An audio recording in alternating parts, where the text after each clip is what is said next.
Welcome to International Securities Exchange's podcast series. Facilitated by renowned educators, ISE podcasts are intended to teach beginning as well as seasoned investors the ins and outs of trading. To find an updated list of podcasts, please visit www.ise.com/podcasts. Please be sure to listen to our important message following this episode regarding the risks of investing in exchange-traded options.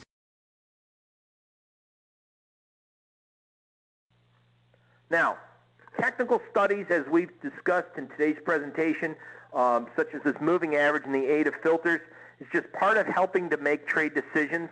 I think looking at, as I promised you, the seasonal tendencies of markets. This is something I think is very important to understand when you're trading any product.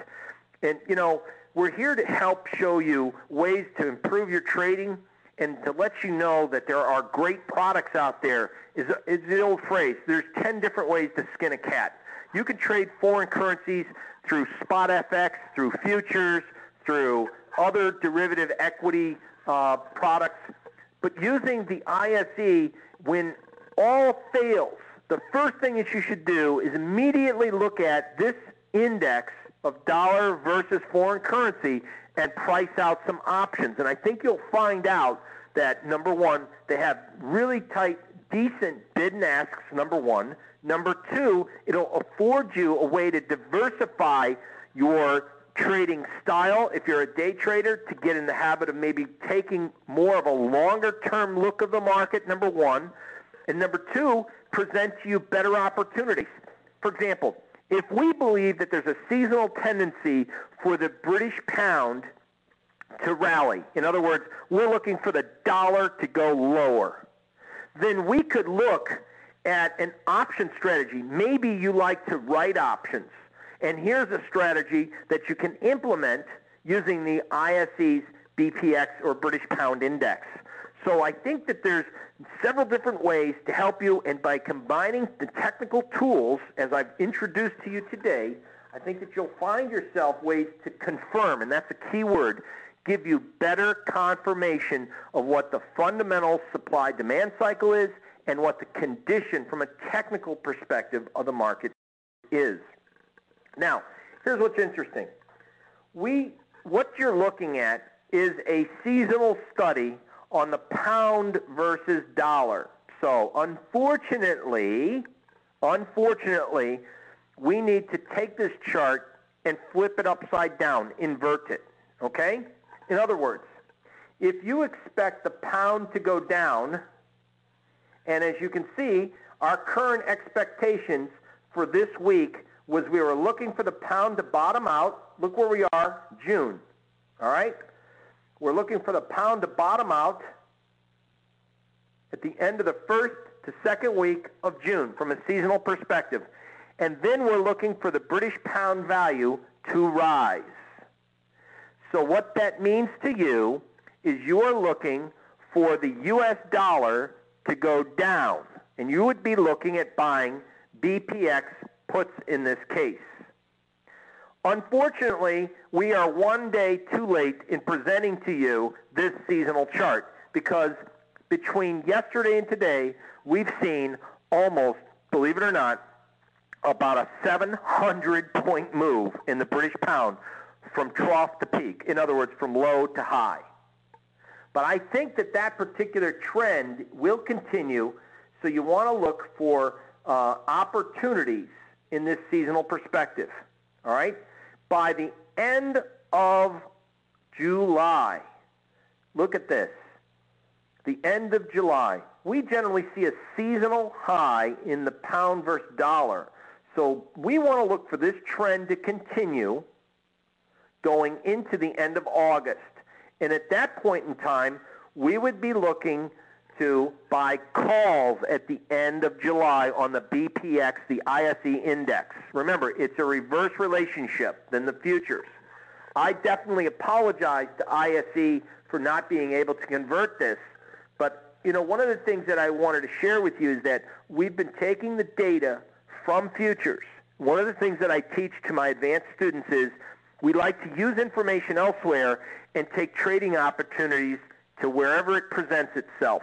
And that's one of the greatest things about the ISEs, BPX, and all their currency indexes, by the way, because of the value that they have, tight bid and ask spreads, and it's optionable on those indexes.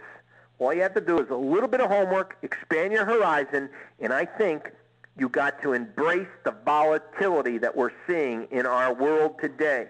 Because without volatility, I'm telling you right now, it's tough to make a buck. When we look at this seasonality, and I think it's very interesting to note that here we are expecting this move to bottom out. In other words, stop selling. And here we saw it today occur almost right to the exact date it's supposed to happen. Interesting, right? So I have to share with you that I believe that we are going to see, just as we did in early March, where the pound bottoms against the U.S. dollar. If you go back and look at your chart, you'll say, Jesus, man, it did happen. This is a seasonal, historic view, average price of my research that I'm sharing with you today exclusively for ISE. So hopefully you can understand there's certain times of the year that the pound makes highs, and certain times of the year the pound makes seasonal lows. The actual seasonal and annual low occur as we get into March. The actual annual high occurs as we get into late July, early August. Hopefully, with this presentation, you can combine figuring out, working on your education, and potentially preparing for an upcoming event. Now, seasonalities are tricky. Let me give a little disclaimer here, because they don't happen at the exact day, hour, or minute that we want them to. So we have to do a little bit of research. And the research is using confirming indicators. All right? And with options, if we're expecting a major reversal, I can start to lightly put on a position. If the market goes beyond my expectations, maybe I get tricked in a two-bar reversal. It fooled me. I'm not heavily in the position, and I can start adjusting the position to go with the flow. And that's one of the neat things that you don't need to be trading every single day, or you can prepare for a seasonal event. I think what happens is people think the seasonals are so impressive, what they do is they just load the boat in one trade, and can you imagine if you're one day too early, it can wipe you out. So you need to kind of use confirming technical tools, and that's one of the things that I absolutely adhere to. What's interesting is that, remember I mentioned that mid-March is when, and it's hard to see what we wrote in our box here, it obviously didn't transcribe well, but what I wanted to say is that seasonally speaking, mid-March is when the British pound makes its seasonal low, in other words, against the U.S. dollar. So the pound will go up, and then the BPX index, the ISE's BP index, will go down. Guess what, folks? It happened again this year so far. It's kind of an amazing situation. So what I'm looking for is a continuation of this trend to continue into late July, early August. So this is what we're looking for. Notice again our moving average relationship. If we are bearish the market, looking at taking sell signals against the seasonal trend of the market.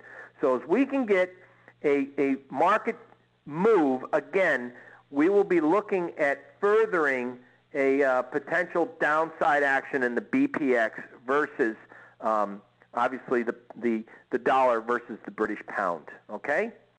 Thank you for listening to our podcast. To find more podcasts on options, stocks, alternative markets, and market data, please visit www.ise.com/podcasts.